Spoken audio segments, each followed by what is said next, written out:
Hello, everyone. I hope you're having a happy Halloween today. We will be getting started in a few minutes. We'll wait just a few more minutes to see if anybody else hops on and decides to join us. But in the meantime, just stay tuned.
Okay, everybody, I'm back. I think we will go ahead and get started. And if anybody else joins us, that'll be okay too.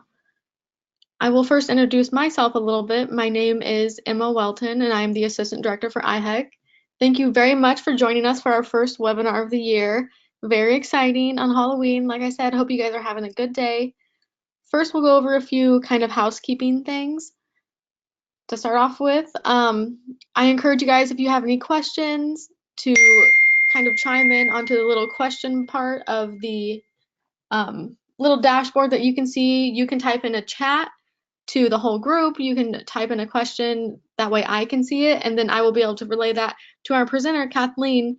If you guys have questions for during the presentation or at the end, that'll be fine too. So feel free to utilize those as much as you would like.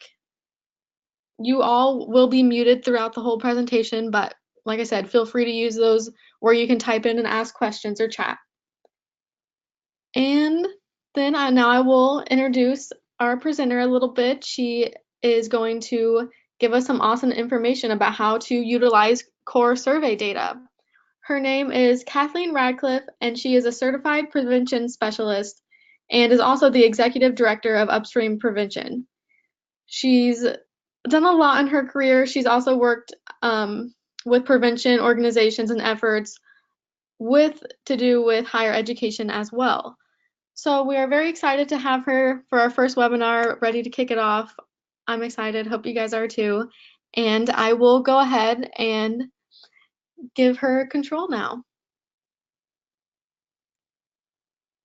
All right, thank you so much. I am hopeful that everyone can hear me. I tried to answer a question Emma had earlier while not unmuting myself. So hopefully we're all good to go.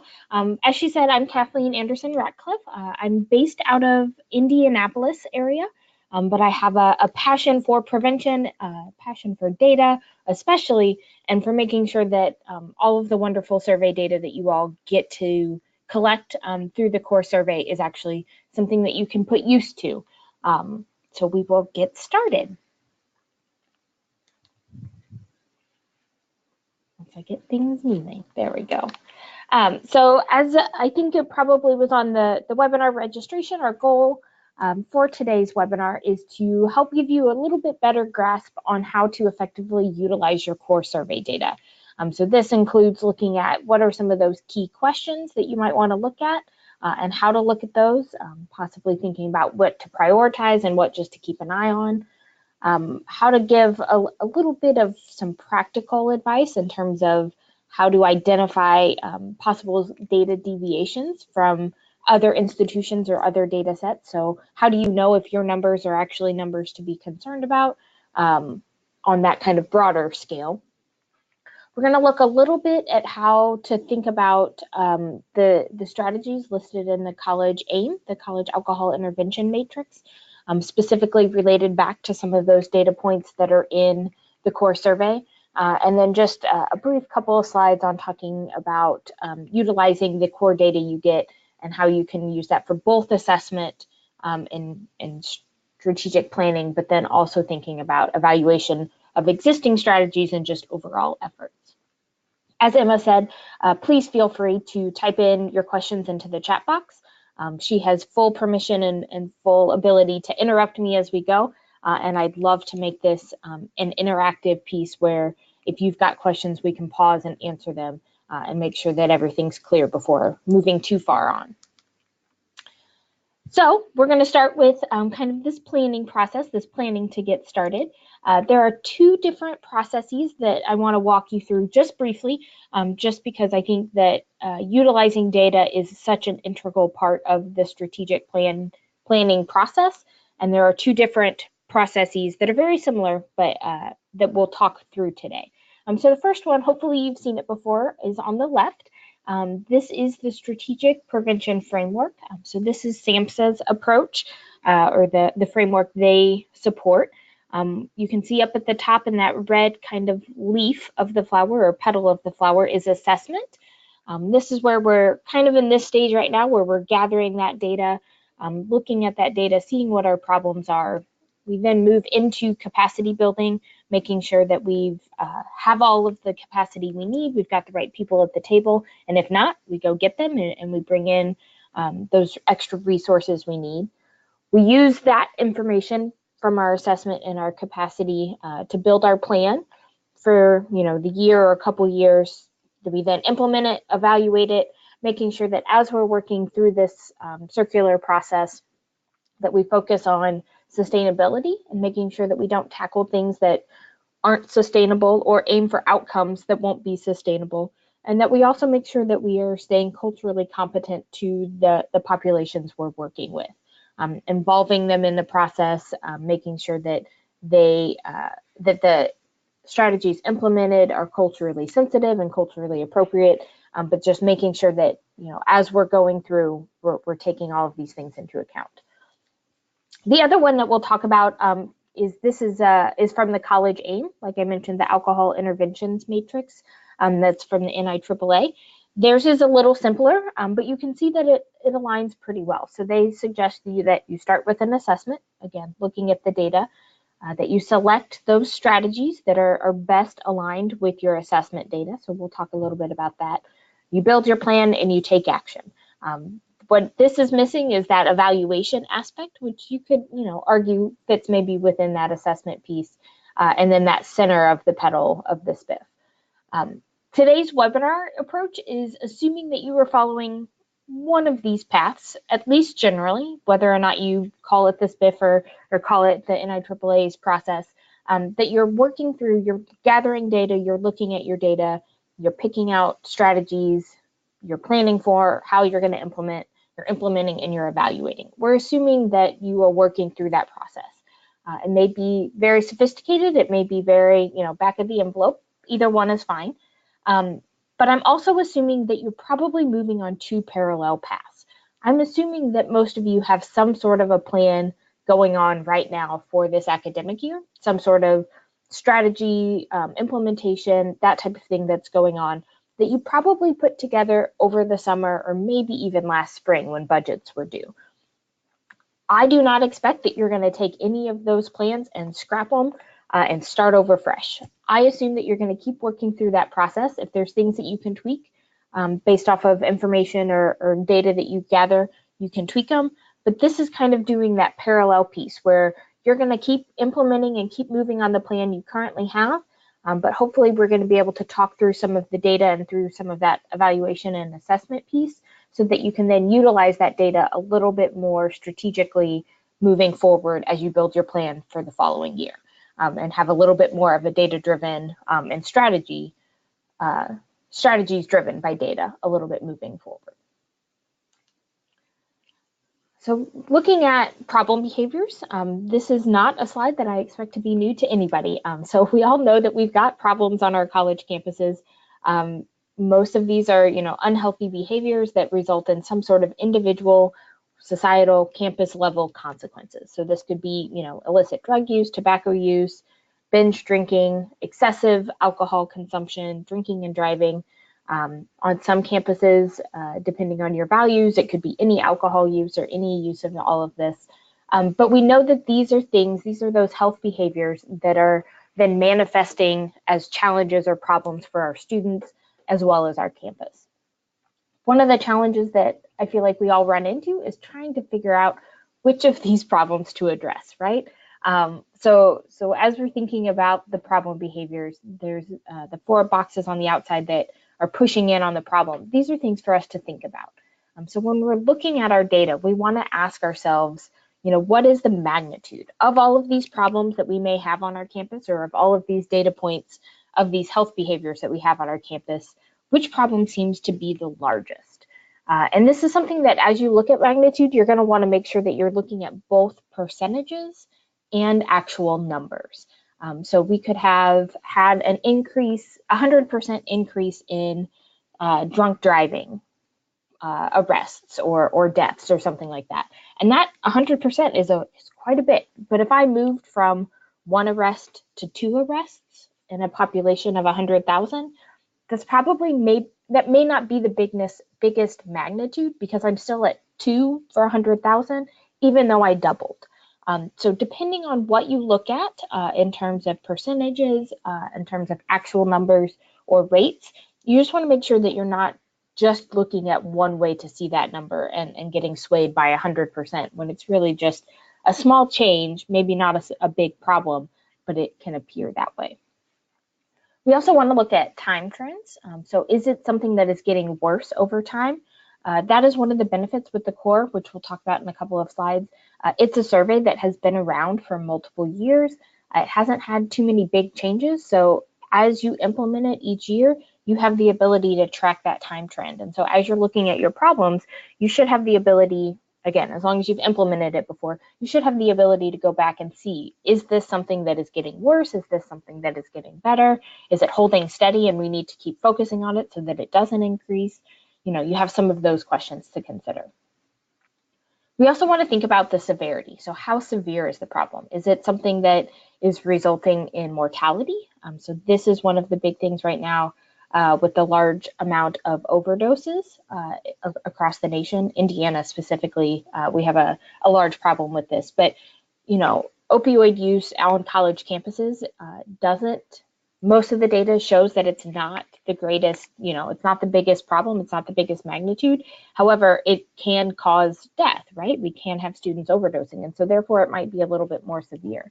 When we think about it in related to alcohol, alcohol is probably more prevalent on most of your campuses, alcohol use, binge drinking, those types of things. And while it is severe because people can die from it, most of the students are just using at high rates, but they're not necessarily, at least at a lot of campuses, they're not necessarily having to go to the ER with alcohol poisoning. They're just using at a high rate. So severity between the two, overdoses may be more severe, but alcohol use has a larger magnitude. And so it's not saying that you should focus on one over the other. It's that as you're working through these different substances and these different problems, there's different things that you have to weigh and choose how to approach things. And the last box there on the right is the comparison. So how does your campus compare to other campuses or to the state or to the nation? This is something that we'll talk a little bit about as well in terms of how to see how your data looks and kind of eyeballing that comparison. And then the challenges that go with it in terms of if you're using a different survey to try to look at the national trends, it may not be worded the same or implemented the same. And so you want to make sure that you're trying as much as possible to compare apples to apples versus apples to oranges. So something that's similar, they're both fruits, they're both surveys, they're both asking about 30-day use, but is slightly different and then therefore may not give you the best comparison. As we also think about these problems, this is something that I assume you all probably are familiar with, but you also want to make sure that you have the support on campus to actually address these problems and to start to pick some of those strategies, thinking about what available resources you have already addressing those problems, what resources could be directed to those problems. Are there strategies that will address these and make them move? Those are some of those kind of next step thought processes versus just looking at those problem behaviors, trying to identify what is our problems, what are our problems that we want to focus on. This is also a slide that I hope you all are familiar with, but I'm a big enough data nerd and a big enough prevention nerd that if I don't talk about risk and protective factors, it just feels a little wrong. So risk factors, again, hopefully you are familiar with them, but these are these characteristics at various domains, various levels that precede and are associated with a higher likelihood of behavioral health problems. And then on the kind of flip side, although not a direct one-to-one, but on the other side, we have protective factors, which are still these characteristics at these various levels, individual, family, community, society level, that are associated with a lower likelihood of problem outcomes. And what we know in prevention science is that if we can focus on these risk factors, if we can focus on these underlying characteristics that are increasing the likelihood of behavioral health problems, or, again, on that flip side, if we can focus on these protective factors that are associated with the lower likelihood of problem outcomes, we know we can make a big impact across multiple substances. So one of the benefits about these risk and protective factors is that they're not tied to a specific substance always. So this is kind of that beauty of universal prevention, is if we can focus on some of these risk and protective factors, we can have impacts on a multitude of substances, which then can give us, even more positive outcomes. The challenge with risk and protective factors, if you've tried to address these, is that most of the data, or much of the data, is focused on that K through 12 age range, in that community setting, that 0 to 18, which some of you will have on your campuses, those 17, 18, 19-year-olds where it applies. But most of the data is not yet to the point for our college students that it is for that K through 12. So that's one of the drawbacks, but the benefit is that there is data out there. There are studies out there. So some of the bigger risk factors we have popped up on the screen. Again, these are things that have the research behind them, but I would bet none of these are surprising to you. So we know that the increase in social access, so the more access, either socially or through retail organizations or businesses that our students have, the more likely they are to drink, and then to drink at excess. We know if the laws or policies aren't enforced on campus or in the community, they're more likely to drink. The peer norms, I think, is a really interesting one that I feel like is happening or being addressed more. But, if I think everybody around me drinks 10 beers, even if, on a given Friday night, even if I only feel comfortable drinking 4, I might try to drink a little bit more to keep up with them, without realizing that the norm is probably closer to where I want to be.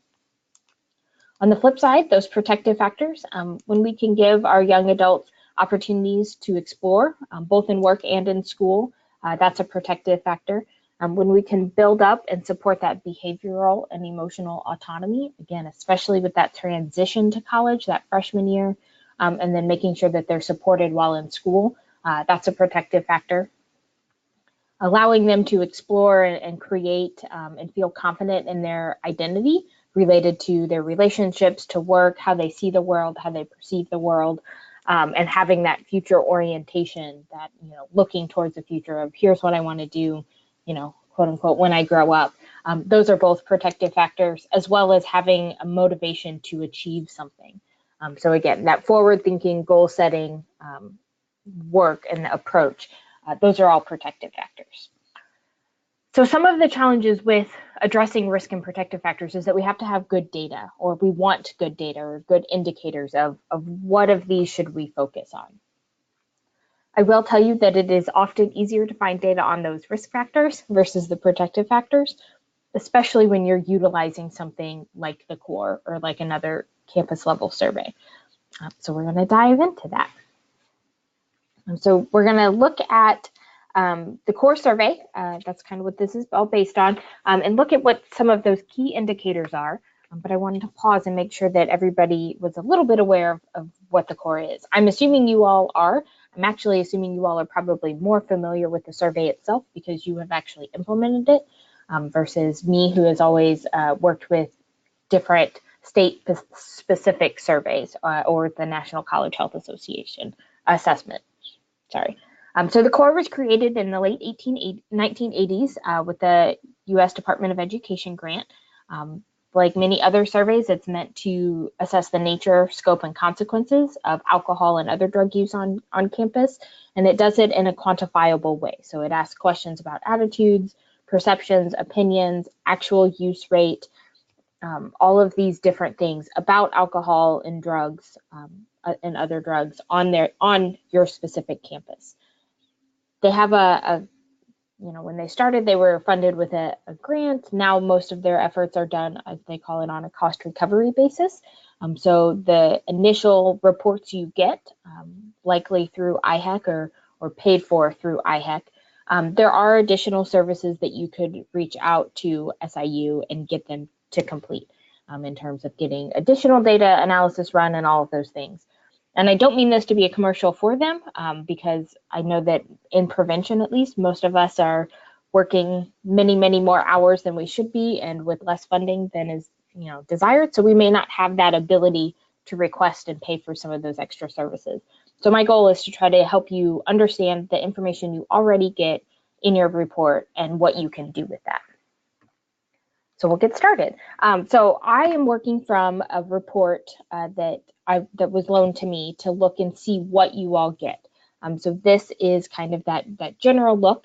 The report I received was, I think, 92 pages long and is no words, all tables. And so, if I were, I imagine being in your all shoes where there's so much to do and not a lot of time, it could be, in my eyes at least, very overwhelming. So I want to just kind of break it down and then try to point out some of the key pieces. So the first thing on these reports, I noticed two separate tables. The first one is up on your screen. And this is essentially a crosstab where it's giving you all of the data that's in the survey broken out by gender identity. So we can see on this screen, I think I used to have a pointer, but we can see that we've got the actual question number and then the actual question, so full written out.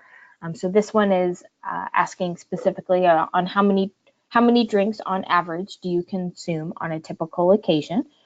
We can see it along the top that we've got it broken out by our gender identity of our respondents. So we've got male, female, transgender, other, or prefer not to answer. We then also have that total column on the far right. Most of your campuses, I'm assuming, probably don't have enough transgender, other, or prefer not to answer to make generalizations about those populations on campus, but the information is there. So if you do happen to have a good amount that you can use that information, I encourage you to do it. But for the most part, most campuses will probably have a good amount of data on their their men, their women, and their total column, that male, female, and total column. So when we look at it broken out by gender identity on males and females, on this one, we can see that the row we have, that first row under the question, tells us the average number of drinks that males report having or consuming on a typical occasion, as well as then that standard deviation. So the standard deviation is just saying that our 2.98 drinks plus or minus 2.3 drinks, that's where, 90, I think it's, sorry, let me back up. I think it's around 68% of our students drink essentially between 1 and 4 drinks, 1 and 5 drinks on a typical occasion. That in row below it, that's how many respondents we had in that category. So we had 46 individuals who identified as male answer how many drinks they consume on a typical occasion. And of those 46 individuals, the average was just about 3, just under 3. All of that applies to our individuals who identify as female in terms of having 2.5 drinks on average, but we had a lot more respondents. So you can see we had 145 here. When we look over at our big total area, we can see that our total number of participants was almost 200. We had 193. And of those 193, the average number of drinks consumed on a typical occasion was 2.6. All of this to say, I wanted to make sure you understood all of those boxes. When you're looking at this, most likely on most of these, you're going to want to probably pay attention to that total column. The gender identity breakout is great, but a lot of times you will, I assume, and a lot of your efforts are easier to be targeted at your entire campus population or with group subsets like organizational subsets versus trying to only reach your men or your women or those who identify as male and identify as female. If you've got some groups on campus that are single sex organizations like fraternities or sororities, then your male female breakout might be a little bit more interesting and more applicable to pay attention to. If you've got things, if you've got an organization on your campus that's working towards sexual violence prevention and you've got a men empowering men group, that might be a good time to look at that. But for most of your strategies, you're probably going to pay attention to that total column because that's looking at your entire campus. What are those responses? So this is one of the tables. The next table is set up very similar, but I wanted to point this out because the previous table, I'm going to go back, sorry, this previous table, this is giving you a descriptive statistic. So if you think back to when you had a statistics course, having the mean, standard deviation, and the number of participants, these are all descriptive items. So this is putting all of that information down, finding that mean and that average. If they gave us extra information, we'd know what the low and the high was and all of that. Most of your questions on the core survey are actually frequency statistics. So that's what you've got in front of you now. So you can see the top is set up the exact same. We've got our gender identity column. We've got our actual question. So this is backing up a couple of questions. So question 22 is asking, on the occasion you drank the most in the past month, how many hours did you spend drinking? And so this is a question where we see the response options below, whereas before we just saw the average and the N and the standard deviation. So here we can see the frequency, how many of our students in each of these categories said that they drank less than an hour the last time they drank the most. And the frequency of those that said it was 1 hour, 2 hour, there's additional hour options that I didn't put on the screen. But in this setup, when we see our response options on the left, we've got two separate rows going across. We've got our row that gives us the N, so that's the total number who responded to that question, to that response option. So we had two individuals who identified as male, indicating that the last time they drank, on the time they drank the most, they drank for less than an hour. We only had two people say that. We had 12 individuals identifying as female who said that. Right below that row, you see a percent, and that is the percent of the column. So that 6% of individuals identifying as male that said that they drank the most in less than an hour, it's 6% of males who answered that question.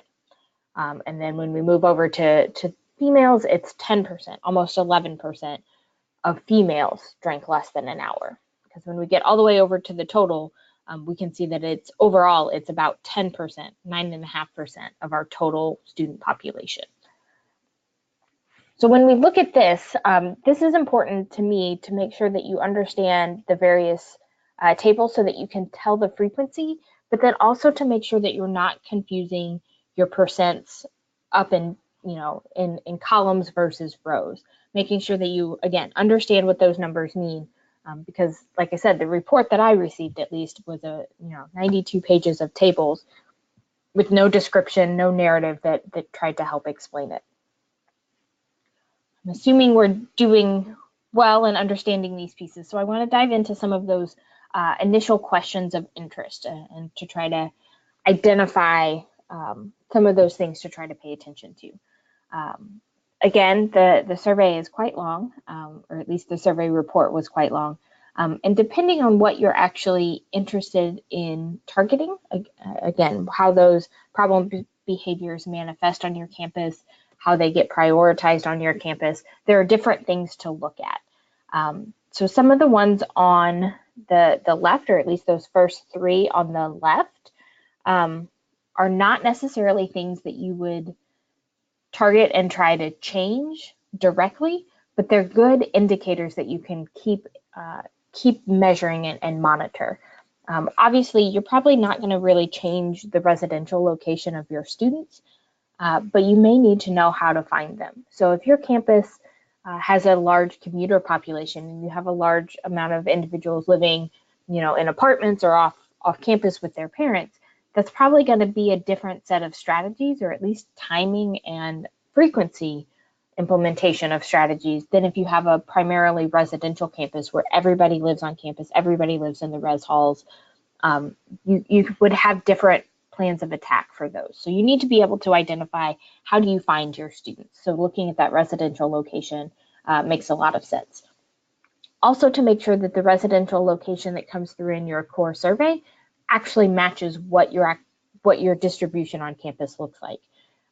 If you do a random sample, the hope is, or the assumption is that those that participate mirror your campus population, but this is one of those easy ones to double check and see, does this actually match what our housing, or what our student life says our students live.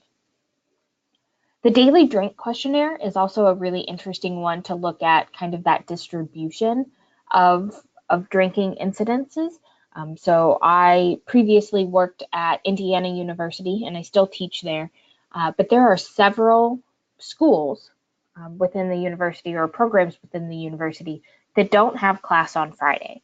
And that's not necessarily a bad thing, but I would bet that if we compared those students' drinking rates on Thursday when they don't have class on Friday to students who do have classes on Friday, those that don't have class probably drink a higher number of drinks on Thursday, because they don't necessarily have at least an academic obligation the next day. So when we're looking at that daily drink questionnaire, it's one of those that it can be really interesting to see if there are things in your environment that your students are working through or dealing with that's contributing to that, the number of drinks they drink. So whether there's, classes on Friday systematically, yes or no, whether there's a really popular happy hour night, or, drinking night in the local establishments, some of that can come through in that daily drink questionnaire. Again, that's not something that I would expect you all to try to target and, get people to reduce the number of drinks they're drinking on Thursdays. But it is a good kind of overall indicator as to what is going on with your students and when they're choosing to drink. Likewise, that binge drinking average, that is something that a lot of the other strategies you'll implement should ideally move that binge drinking rate, or that average, move that down a little bit is our hope.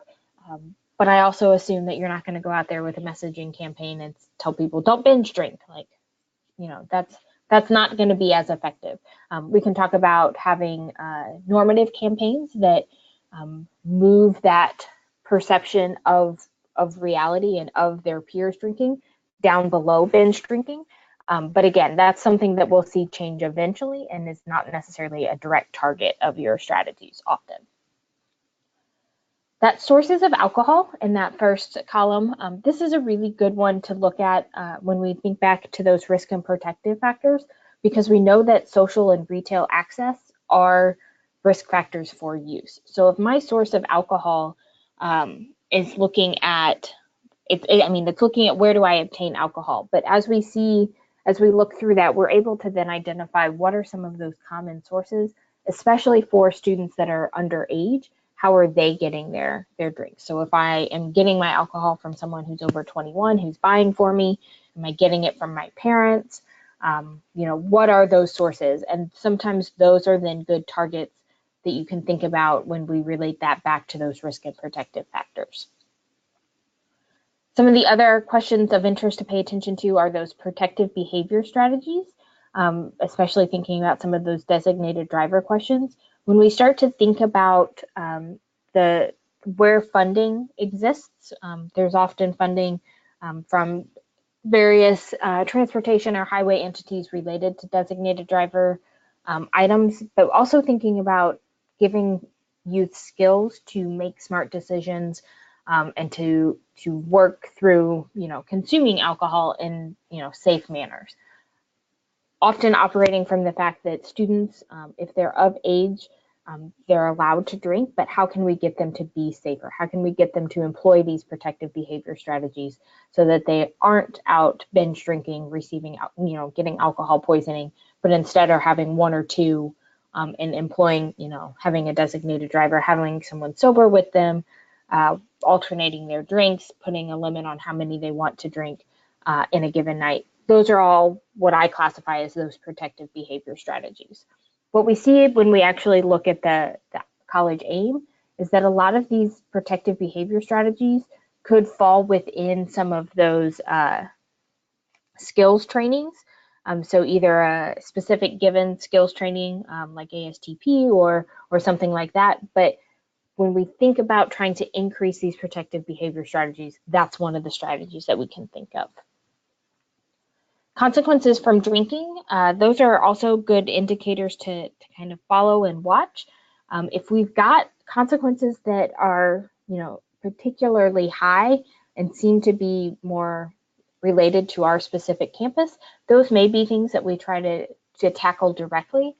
But often if we adjust our protective behavior strategies and we're trying to control the availability of alcohol, our consequences are going to change. They're going to start to go down because there's less drinking and there's more safe drinking happening.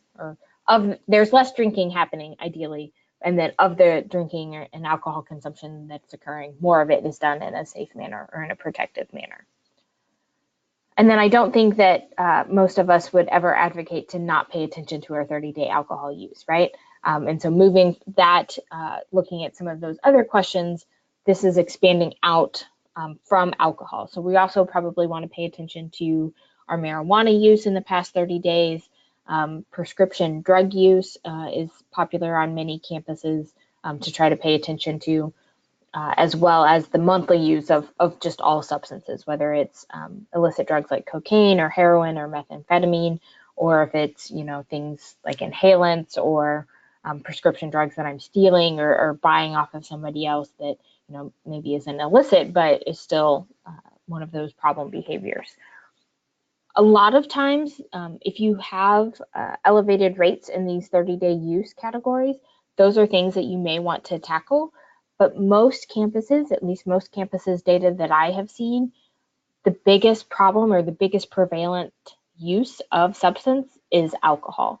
And so again, that's where when we think about some of those risk and protective factors, if we are focusing on those, some of them are specifically related to alcohol, but a lot of them, if we focus on those risk and protective factors, we're making an impact in all of these substances. If I can get my students and my young adults to think forward and put goals in place and have that futuristic mindset and explore the world and come up with who they want to be and who they are, that's going to be a protective factor for all of these substances in terms of marijuana use, again, prescription drug use, other illicit substances, in addition to alcohol. The questions that are up on your screen, these are ones that popped out to me, again, to try to pay attention to. If you do have an elevated rate of prescription drug use for prescription drugs not prescribed to them or that they're using other than prescribed, or a high rate of marijuana use, especially in Illinois, where it has a varying degree of legality and what's acceptable and what's not, even though they're on college campuses where it's not allowed. Looking at those sources of marijuana and those sources of prescription drugs may also clue you into areas to target some of those prevention strategies. I'm going to go ahead and keep moving because one of the areas that I think can be the most impactful is looking at these campus norms. So you've got several questions at least within the long form of the core survey that asks individuals to respond how they feel and what they believe, and then compares that to what they think a typical student does or believes. So again, the frequency of substance use in the past year, they ask about that in terms of the individual taking the survey and then what they think the typical student does. That daily drink questionnaire, again, where you can see how many drinks on average they consume each day of the week, they ask that about the typical student as well. A lot of these campus norms, this first one, that comparison to typical student, these are not necessarily things that you would use in like a messaging campaign or would fully kind of outright target. But if you've never put those to the typical student and the reality or the respondent on a graph or on a table next to each other, I highly encourage you to do that, because that is often, not knowing each of your individual campuses' data, but those comparisons between my perception as a student and my reality as a student are often very, very different. And that can often be a really powerful tool to utilize with your stakeholders. Again, I'm not saying put that, daily drink questionnaire, reality and perception on a poster and hang it up around campus, because that's probably not gonna help much. But paying attention to what that discrepancy is between the typical student perception and then the reality, and seeing if you can move those closer together by getting the perception closer to the norm, is a really great strategy. And so that's one of those that when that is done in collaboration with or combined with some of those skill trainings, that then fits as that normative re-education, which can be really powerful. So again, we've got a lot of these kind of norm questions. Secondary consequences are consequences that an individual student experiences because of somebody else's alcohol use. So again, some of those align with their actual consequences from their own use of alcohol or their own consumption of alcohol. But these secondary consequences are looking at things like, I've had my sleep interrupted, I've had my studying interrupted, I've had to take care of somebody because they drank too much.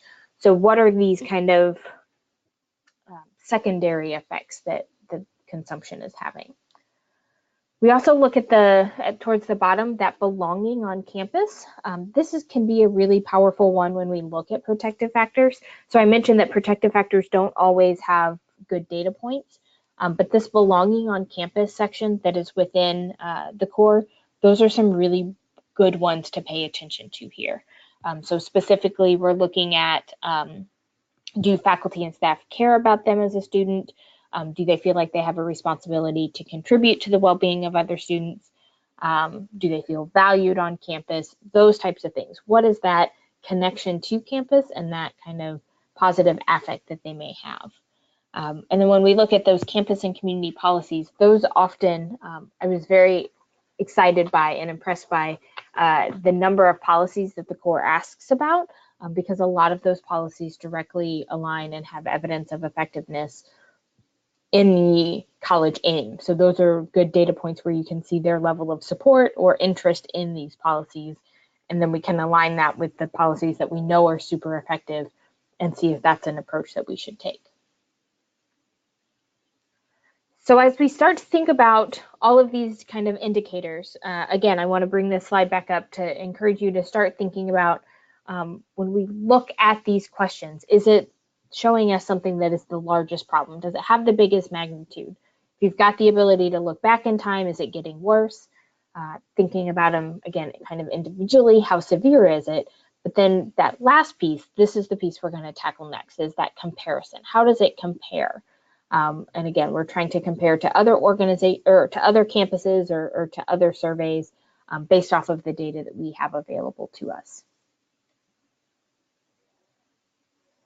So what I had available to me was not the current 2018 version of the core overall.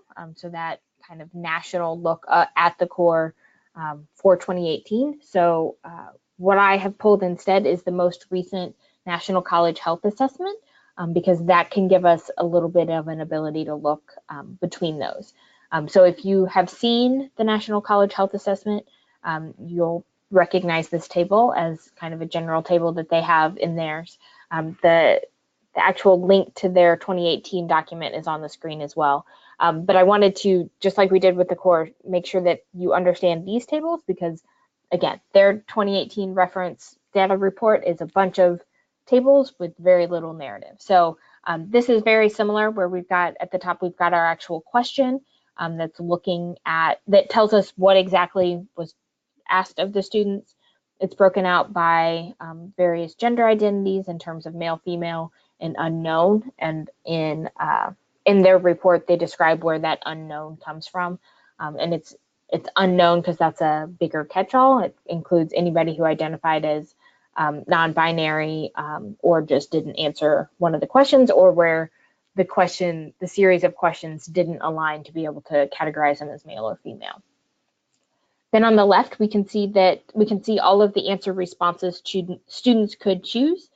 We get both the frequency, so that's the number of students in that gender identity that selected that response. So we can see that when asked how would they describe their general health, we had over 4,000 male students who identified as male say excellent. They felt like their general health was excellent. And when we look, that is 17% of our males.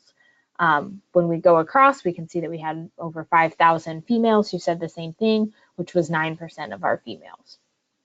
And then when we get, again, kind of over to that far right column, we can see that overall, all of the students, we had 9,700 who said that their health was excellent, which is 11% of our total population that answered. So when we think about comparing, again, ideally you would be comparing your rates on the core survey to the actual core survey. So when that state level comes out or the national level core comes out, ideally you'll get a copy of that and you can put them side by side and you can say, well, my 30-day use rate for my student population is 74%. Looks like the core, sampling overall is at 80%. So I have less students who are using in the 30 days. Great, continue on. But we don't always have that, or we don't always have that on the time frame we want. So I wanted to talk a little bit about how to think about comparing some of the data related to the National College Health Assessment. So one of the questions that's on the core that is also on the NCHA that is probably important, at least for your biennial review or thinking about your biennial review, is the percent that reported, or the frequency that was reported by students saying that they had received information or were interested in receiving information about alcohol and other drugs. That's something that you're mandated to provide those policies out. And if you had a low number on this, that might be an area where you might think about different ways to distribute that information. We also want to think about those 30-day use rates and the perception of use. Those are both questions that are on the core and on the NCHA.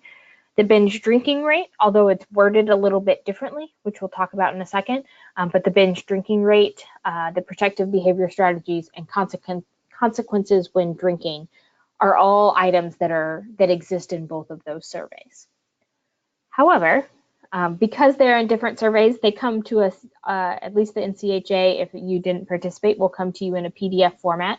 You can't really run significance tests if you know how to do that or were interested in doing that. So I have what I'm calling more of that practical significance. What does it look like, or what would a reasonable person think between these two, and how can we eyeball that? So the first thing you want to do when comparing various questions or various data points is ask yourself, is the question actually asking the same thing? So the received information on AOD is asked differently in the two surveys, as is the binge drinking rate. The protective behavior strategies and the consequences when drinking and that 30-day use rates are either very close or they are the same. So those are ones where we may be able to compare closer to apples. Maybe it's, like a Red Delicious and a Honey Crisp or something like that, versus something that is completely different in terms of wording, but is trying to get at that same information. Doesn't mean if they're completely different that we can't use them. We just have to be more careful when we use them.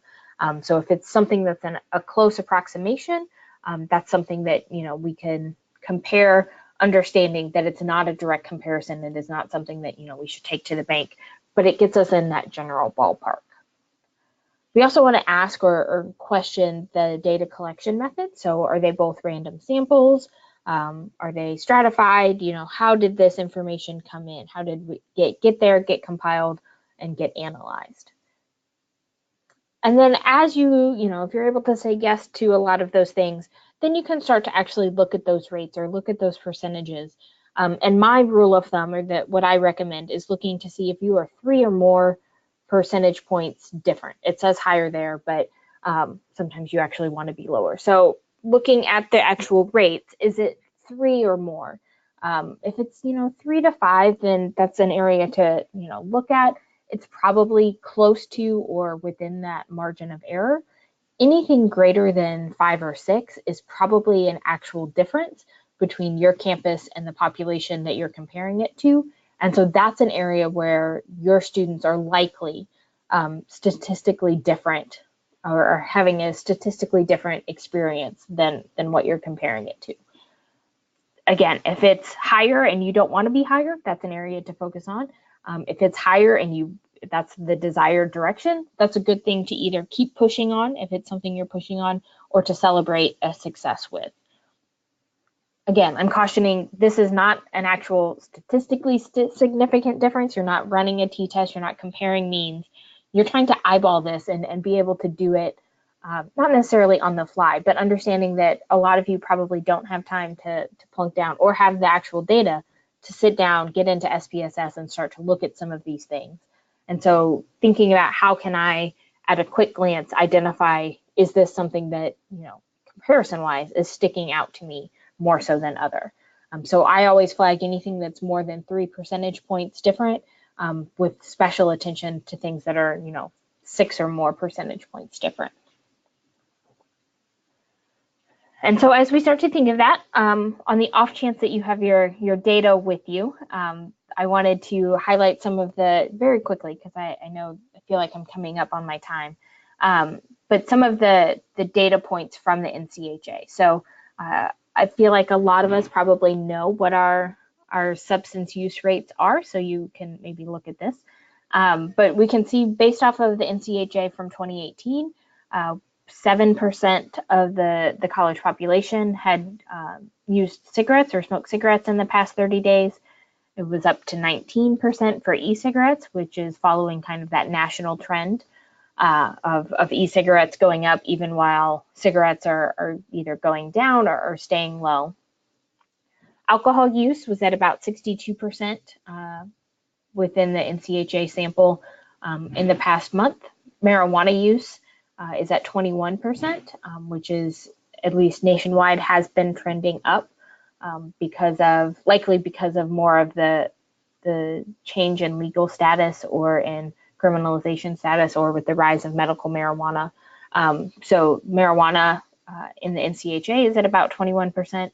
And then one of the things that I wasn't a huge fan of within the NCHA data, but they don't ask about prescription drugs outright, but they ask about opiates. So I have the opiates there. Again, that's one of those kind of hot topic issues right now in terms of overdoses and that type of thing. But what we are seeing, at least with the respondents who complete the survey, is that opiates and even prescription drugs are often fairly low. We can talk about whether that's selection bias of who chooses to participate in the surveys, or whether it's, actually students on campus not using, but that's a different conversation for a different day. I did not put these side by side, but what I do want to point out is that these are the percentages of students who reported using at least one day in the past 30 days. So this is, I drank at least once in the past month. When we then look at, and so you can see most of these are, when we look at our total, the highest we have is alcohol at 62%. But for the most part, e-cigarettes and marijuana were at about 20%. Cigarettes were below 10%. But when we look at that perceived use, we can see that our students in the NCHA are perceiving that a majority of students around them, at least for 4 of the 5 substances, are using. So this is the exact same percentages. This is asking students within the last 30 days, how often do you think the typical student at your school used these substances? And so whereas only 7% were saying that they personally used cigarettes in the past month, 73% of them thought that students had used cigarettes at least once in the past month. So we can see that that perception and that reality is drastic here, right? Alcohol is still the most commonly assumed to be used, but whereas we were in the 60s, we're now in the 90s. So that gap is smaller, but we also have, in reality, we have more students using. Again, these are not necessarily numbers you would use in a media campaign, but this is showing you and utilizing data. You can see the gap between the NCHA data in reality and perception. And when you are then able to look at your specific campus data for your reality and your perception on the core, you can see if you have a similar sized gap as the NCHA, and then identify some of those areas where you maybe need to focus on that normative re-education in terms of, not everybody is using type messaging. To just take a quick look at the binge drinking rate, it's looking at, in the NCHA, about 47% of all students reported having binge drank at least once in the past 2 weeks, which is slightly different wording than the core. This is of all students, so it does include, that percentage does include those that don't drink. So there's 27% who aren't identifying as drinkers. There are 26% who said they haven't done it in the last 2 weeks, and then 47% who have binge drank at least once. The biggest thing with comparing binge drinking and with other questions about use is to look at how the data was analyzed. So when you look at your core data, is that the percentage of all of the students who took the survey? Or is it the percentage of students who reported drinking in a certain time period? Because depending on which one of those they're utilizing for kind of that denominator number, is it all 1,000 students who took the survey, or is it the 800 who reported drinking in the last year? Whatever that denominator is going to change your percent. So that is one of the bigger things to be cautious about when we look at binge drinking specifically, but then also some of those other questions that happen after a skip pattern for using alcohol or using a substance. And once we start to identify what are those data points that we want to focus on, we then need to match those to a strategy, right? So the College AIM is a really great resource. Hopefully you are familiar with it.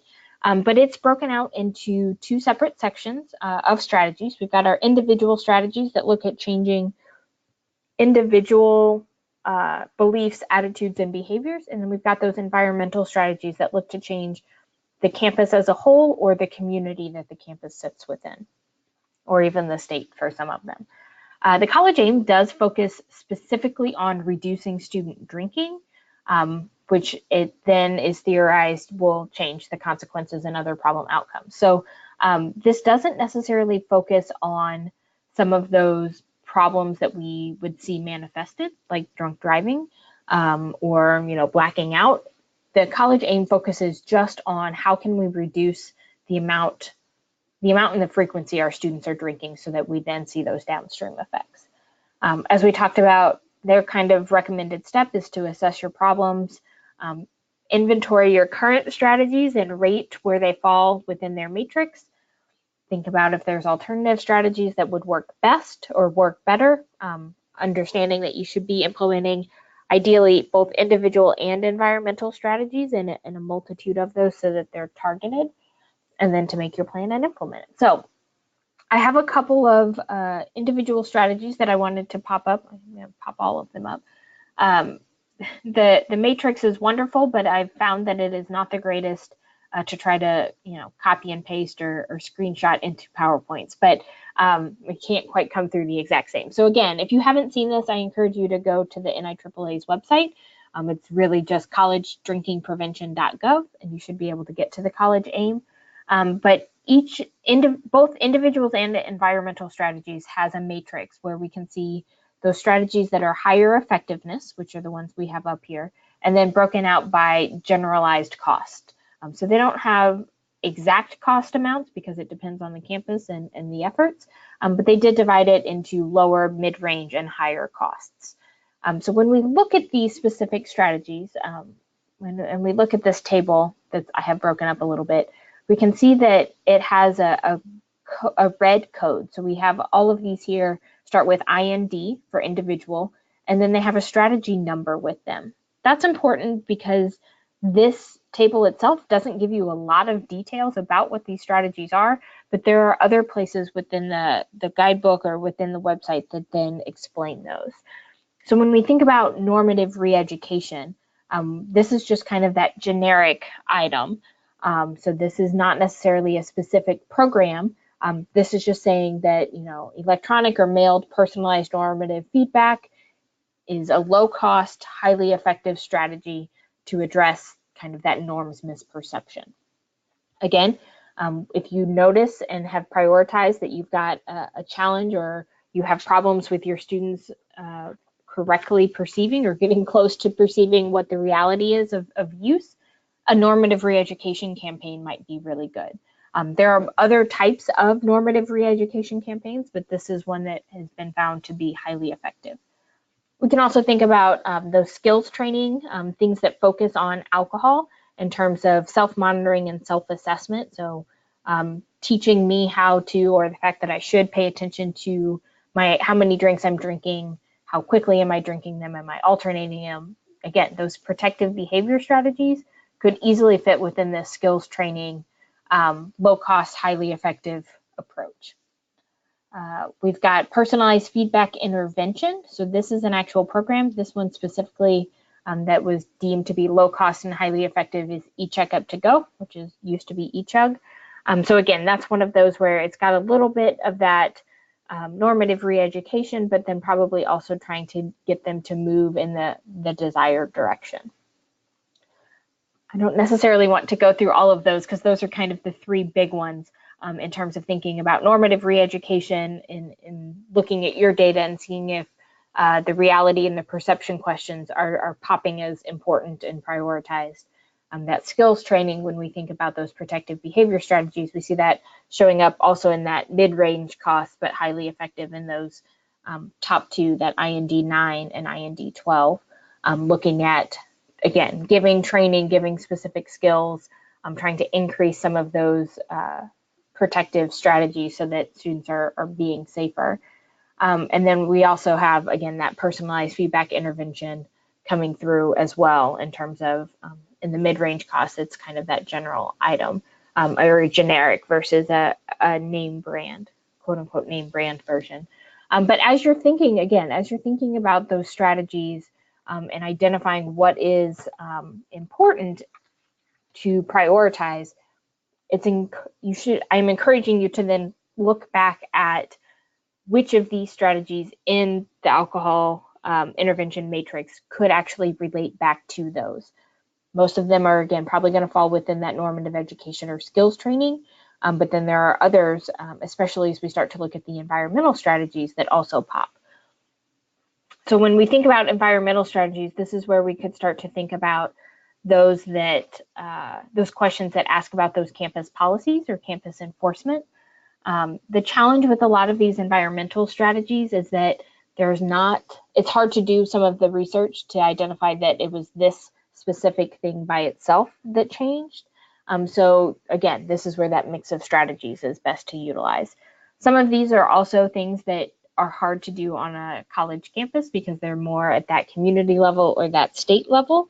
But there are things that do relate directly to campuses. So we see here there are several in that higher effectiveness and moderate effectiveness that are at that community level, but we can see that prohibiting alcohol use or sales at campus sporting events, that's something that has moderate effectiveness to reduce the amount of drinking. And then therefore those consequences. If you have the ability to limit the number or the density of alcohol establishments, or especially limit the density and number of establishments that are really close to campus, Again, that's one of those moderately effective strategies at a mid-range cost that could help reduce some of the drinking behaviors of your students. So as you're, again, prioritizing some of those things, you want to try to pull them back to those actual strategies that we know have effectiveness and we know can be implemented and implemented with good results on college campuses. But you also, as you're prioritizing those, it's also important to think how else can you use this data. So I would encourage you, we see on the SPIF there again, evaluation to me just bleeds into and feeds into assessment. So when you're starting something for the very first time, it's probably an assessment, but ideally as you're implementing your strategies, you're also evaluating your strategies, and then you can utilize those evaluation results to feed into your assessment and keep that process moving. Core data, because it is a campus-wide survey, or ideally a campus-wide survey that's randomly implemented or has random selection of participants to complete, it can be really great for tracking both indicators and a trend analysis at that campus level. So while you may be doing a lot of programs either face-to-face or electronically face-to-face, like Alcohol EDU or eChug or those types of programs, the core gives you that kind of all-encompassing overhead look at the campus level in terms of indicators and trend analysis. It is also something that I'd encourage you to include in your biennial review in terms of those key indicators or those key pieces that you're focusing on. So if I'm trying to reduce my 30-day use of alcohol or my binge drinking rate, that's something that the strategies I implement should ideally be working towards that or working at those risk factors towards that. And I can evaluate how effective are my strategies overall at the campus level, but then that's something that I can track in my biennial review as I'm talking about some of those program-specific indicators, but then also kind of that general indicator as well. And if you have the ability to add extra questions onto the core, that could also be a really great tool to track some of the evaluation of your strategies. So if you're doing a media campaign of sort and have the ability to tack on those extra questions of, have you seen this message, or do you know about this campaign? That could be something that's really good to get, again, that individual strategy evaluation, but done at that campus level to see how big of an impact a given strategy or a given campaign is having. And with that, I am a little bit over my time, I think, but I do want to see if there are any questions.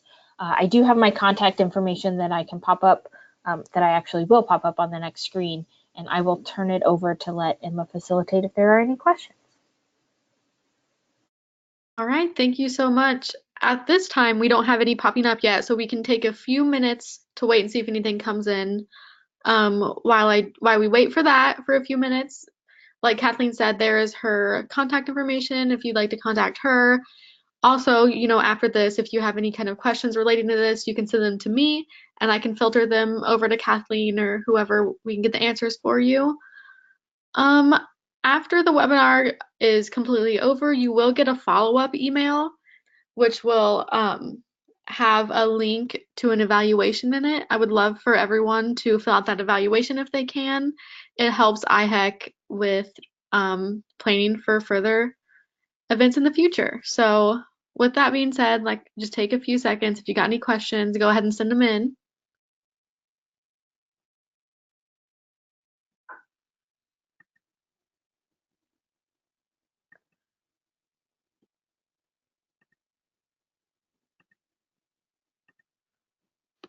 All right, well, I am not seeing any quite yet, so I will just take a minute as well to thank Kathleen. Thank you for, helping us with this. We know that getting loads of data with maybe no explanation can really be overwhelming sometimes. So we really appreciate you taking some time to kind of go over these things with us, help us see things, in an easier light. So we really appreciate that. Thank you on behalf of IHEC and all of the attendees as well.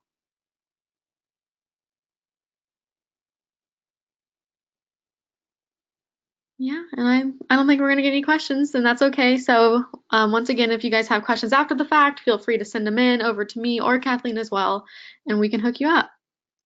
So Thank you so much. Thank you very much. We appreciate it. And everyone, have a happy Halloween. All right, take care. Goodbye.